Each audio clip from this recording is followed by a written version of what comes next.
এই দেখেন তারা এখানে তাদের ছেলে মেয়েরে নিয়ে আইছে আজকের এই বুজজং এইচএস যে গার্লস স্কুল সেই স্কুলে পরীক্ষা দেওয়ার লেগে।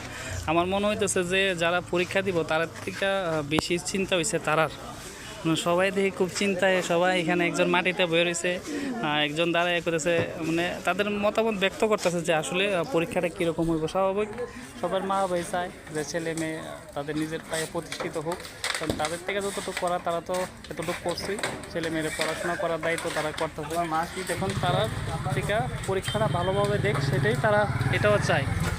তো এই যে কিছু ক্যান্ডিডেট যে পরীক্ষা হয়েছে তাদের মা বাবা এখানে সবাই অপেক্ষা করতেছে, তাদের ছেলে মেয়ে ভিতরে কী করতেছে। তারা কিন্তু এখানে বই খুব চিন্তায় আছে যে আসলে পরীক্ষাটা কীরকম দিব। তারা সবার মনে একটা আশা যে আমার ছেলে আমার মেয়ে একটা যেন অন্তত চাকরি পাওয়া যায়, তার ভবিষ্যৎটা যেন সে সুনিশ্চিত করতে পারে। এই আশাগুলো তো প্রত্যেকটা মা বাবারই থাকে। দেখো খুব সুন্দর কী সুন্দর সুন্দর দৃশ্য দেখা যায়।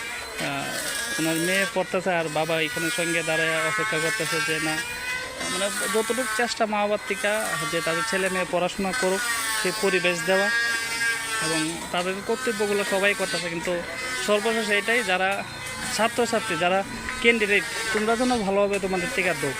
তো এইগুলার কথা কর মানে একটা হচ্ছে মোটিভেশন দেওয়া, যে অনেক ক্যান্ডিডেটরা তাদের থেকে বেস্ট দিতে চায় না বা পড়াশোনাটা সেইভাবে করে না। তো এই কথাগুলো মানে কি যে দেখো তারা কতটা চিন্তা করতেছে যে তোমরা পরীক্ষা দিবা, তারা বেশি চিন্তা আছে যে মা বাবা বললে তো কথা না, যে আসলে পরীক্ষা কীরকম হইব, তারা একটা চাকরি পাইব কি না। এই জিনিসগুলো যখন মা বাবা থাকতে একটা দেখে খেলাতে পারে যে আমার ছেলে বা আমার মেয়ে চাকরি পাইছে, এতে আর সুখ বা একটা শান্তি আর কিছু নাই জীবনে। এইগুলোই একটা মা বাবার স্বপ্ন আশা, এইগুলোই থাকে। তো কত কত সুন্দর সুন্দর দৃশ্য দেখা যায় এই পরীক্ষা সেন্টারগুলোতে আইলে।